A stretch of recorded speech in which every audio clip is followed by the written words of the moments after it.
Hello, welcome to Fantha Tracks TV. As always, if you haven't subscribed, please do so because we have new content every Wednesday and every Saturday guaranteed. And if something exciting happens, then we post about that as well. Now, this week it's a great interview with Matt Denton. So for those of you who don't know, Matt Denton's one of the guys who designed, I believe, or built BB-8, which was an absolute miracle. He's also worked on Harry Potter, but he's mainly known to us for the Star Wars films. We caught up with him at the Makers exhibition at Birmingham, where he was showing off his Mantis machine, which has to be seen to be believed. But needless to say, we talked to him about Star Wars as well. So sit back and enjoy an interview with Matt Denton. Right, now we're here at Maker Central. I nearly said Maker Fair, it's Maker Central, with Matt Denton. How are you doing? I'm very good, thank you. Yeah, very good. How has the day gone for you so far? Because we've never been to this event, so it's completely new to us. I'm assuming it's not new to you. This is new to me. Is it? It is, yeah. This is the first time I've been to a Maker Central, and it's going great. This is obviously day 2. Yeah. I'm tired. It's been very busy. Yeah.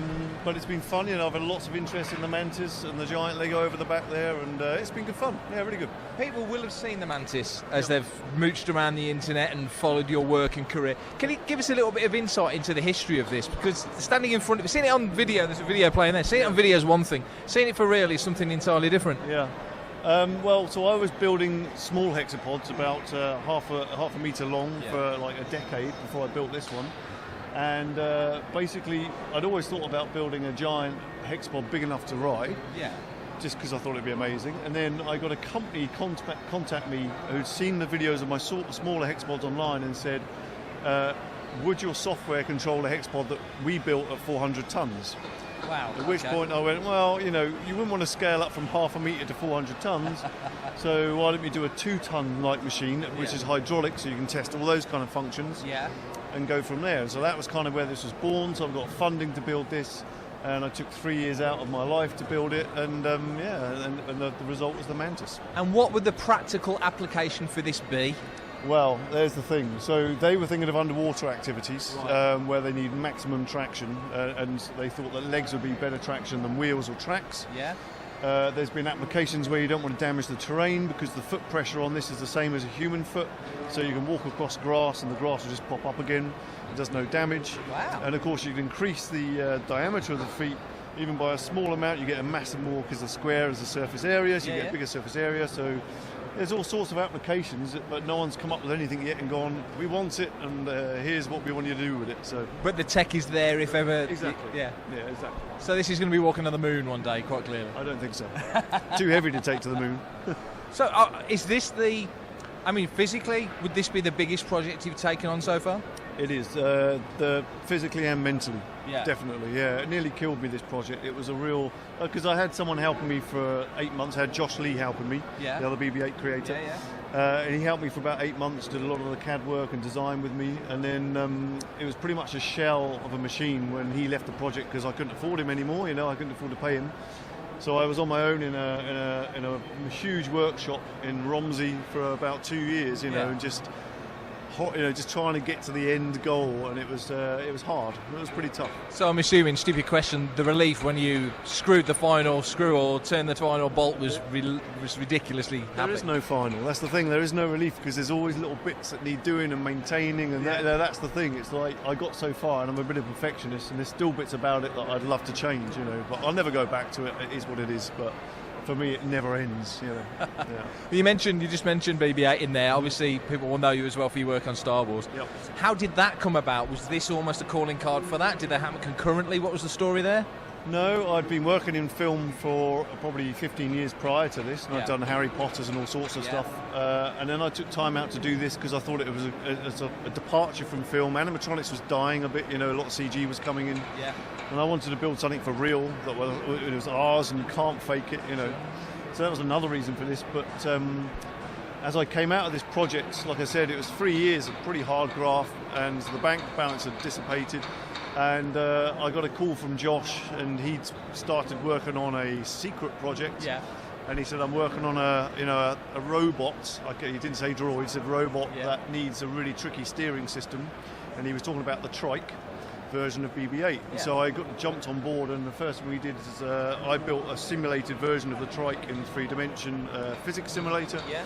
Drove it around to show Neil Scanlon, to say this is what we're thinking of building, and it went from there. So that's how I joined the project. Yeah. And when you say about a simulator, obviously, I'm assuming there's in work like this, there's almost or certainly as much work goes into the simulation and the making sure the physics of it works as the actual nuts and bolts building of it. Yeah, well, this is the first thing I'd simulated, was the Mantis. Yeah. And the reason for that is I've got a fully physics version of this machine at the correct weights, the hydraulics, everything working, so that whenever I change something in the software, I test it in the simulator first, in case I break the machine. Yeah.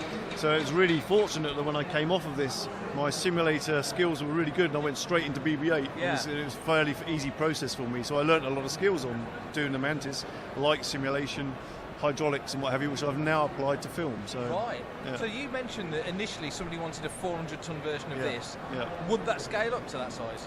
Worked out that the software wouldn't scale up. I mean, his software is easily scalable, but the algorithms that worked at like half a metre long didn't work very well with the mass that it was trying to control. Yeah. So I then had to bolt on all sorts of safety procedures and extra kind of algorithms to keep the body at a constant velocity. Because what was happening before, the leg would take a step and the body would shoot forwards and stop again. Right. But then when you're doing that with a ton of weight, you get all this momentum. It's like doing kangaroo juice in the car when you can't get your clutch right, you know. So actually it was a totally different beast and a totally different problem. Yeah. And so you take that across to Star Wars when you're working on something like BB-8. Yeah. Similar issues?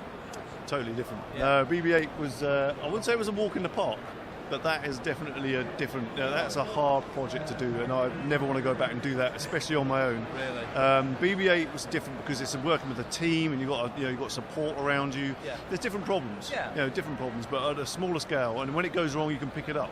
You can't pick that up when it goes wrong. You get to get heavy lifting equipment and stuff like that, and then there's oil on the floor and stuff. And so BB-8 was nice because it went back to being electric and it's clean and So after working on that on your own, being in a team working on BB-8 must have been a dream. Oh, it was. Yeah, it was a lifesaver. Totally. Yeah. And Really you enjoyed your time? I'm assuming you enjoyed your time on the film. I have. Yeah, you have ups and downs like on any job, but generally it's been up. Yeah, it's been really good. Yeah, it's been some fascinating experiences. I've been, it's such a pleasure to have been a part of a character that people have really taken to. Because you never know what's going to happen.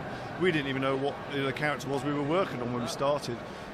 So I feel very lucky to be a part of something that I think will stay as a well-loved character throughout history. Well, that's the thought. When the guys were working on R2 back in the day, a lot of the techniques that built him physically contributed to his personality. Yes. Do you feel that any of the work that you did on BB-8 contributed to his? Yeah, maybe. I mean, I built in things like acceleration and velocity filters, so that as he pulls away, the head kind of precedes the body and stuff. All that kind of free animation, as we call it. Yeah. And that is part of how he moves. So yeah, maybe. Yeah. I hope so. I like to think so. Yeah, that's a good point, because he does. He looks like he's head down and running, isn't he? Yeah. So, moving on from your Star Wars work, we've noticed and we've quite enjoyed, Matt, who's filming right now, loves his Lego. Yeah. We've been watching you build and scale up Lego. Can you tell us a little bit about the work you've done on that? Absolutely, yeah. Should we go around and take a look? Absolutely, let's have a look.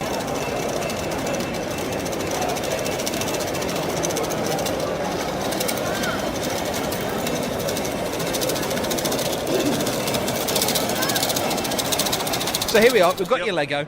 Explain to a complete layman who can barely build a real Lego thing, how do you scale it up? How do you put this together? How do you make this work? Well, I started with the go-kart here. So this is 5 times bigger than the real thing. And the idea came from James Bruton, who printed some giant Lego and made a skateboard out of it. And I said to him, I'd really love to scale up an entire kit. And wouldn't it be fun to make a go-kart that was big enough for my nephew to sit in? Right. Now, it didn't end up big enough for him to sit in, and the reason was I looked about the largest part I could print on my bed, which was a TAS 5. Yeah. And it was a 2x8 plate along the back there, and that went diagonally across the bed, and the biggest scale was 5 times. So that I went 5 scale of the whole thing, yeah. And a lot of the files, I found some of them online, and they were SCAD files, so actually you could create a 1x1 brick plate, and then it's a mathematical CAD program, so you just say, I want a 3x2, and it scales it, and works it all out for you. Yeah. So a lot of it was fairly easy to CAD. It was just trickier parts like the steering system and the cogs, and the knuckles, things that I couldn't quite find, and it all weren't quite right. There's a lot of files out there that aren't right. And then getting the fits and the tolerance correct, you know, that kind of thing. So there's a lot of trial and error. And this was my first one I did. I had one printer. It was ABS. I've now switched to PLA, which is so much easier and better for the environment and your health. But you know, it was a big learning curve. It was a 400-hour print, but the results were amazing. I did this quick video with my nephew. We built it. He built the original size one, and I built this one. We raced each other. Brilliant. And it just blew up the internet, you know. And it had loads of interest in it. I had people rehashing the video, and I think a channel did a channel called Fatherly that do like father-son relation, you know, like fathers trying to get their kids to do stuff. You know? Yeah. And they didn't realise it was my nephew. That wasn't his dad, but they grabbed the video and they chuck it out there, and it did 1 million views in a week or something. So it was just, you know, it was just a lovely little thing. And then that kind of bore other things out of it. You know what I mean? Absolutely. That big fella's hard to miss. Yeah. So I came from that, and I did a forklift truck, which was the first technical Lego kit I ever had. Yes. Because this was an '82 kit, and I think that the forklift was 1977, something like that. And then from that, I went to the bulldozer, which is hiding over there somewhere. And then the most recent one, the tractor. So, yeah.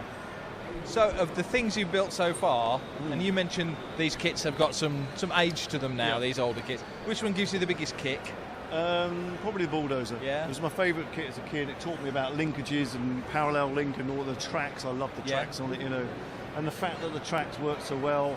I've also motorised the bulldozer, so you can, you know, drive around, and I can tow myself with it. It's hilarious.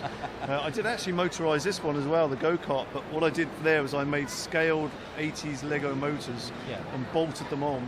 Well, bolted them. I just clicked them on, in fact, and drove it at 26 kilometres an hour, and it all just detonated. But it's all on my YouTube channel. So So really, I assume, given that, and I'm looking at the tyres on the tractor. So did you get a bigger printer? Are they in parts? How does that all work? So I did actually. So once I built that one, I actually got sponsored by Lulzbot, and they sent me a TAS 6 printer, which is the same size as the TAS 5. But then I had 2 printers, and then I could churn out more stuff. Right.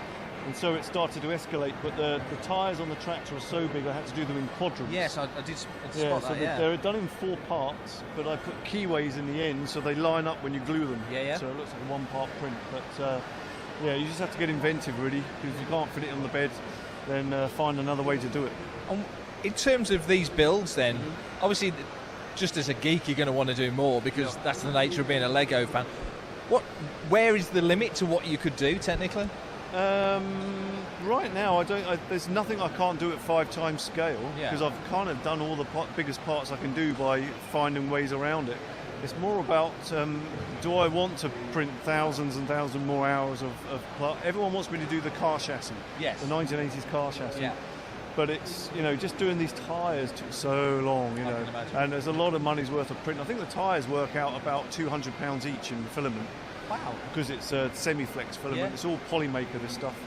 And the car would be enormous, you know, the chassis. So I don't know where to stop really yet. I'd love to do it, but then what do you do with it? I've got to store them all somewhere, you know. And already I've got 3 huge kits and the go-kart, so... Well, you could 3D print a warehouse, I suppose, couldn't you? There you go, something like that. I need a warehouse to store that thing as well. I was going to say, So, of the things you printed, obviously Lego's the focus here, but are there other things that you've seen, you think? Because I didn't realise how flexible 3D printing was. What could you do that you haven't done yet? I guess it could be anything. Well, to be honest, we use it for all sorts of things. I mean, when I did my half-scale BB-8, the insides of it entirely 3D printed, all the mechanical parts, you know. And I didn't know how good it would be for that. I thought you'd 3D print on my printer to test it, and then you'd get it farmed out and done it nice in nylon or something. But actually, it's good enough. It's plenty strong enough, so we're using it a lot now in animatronics just to prototype stuff fast.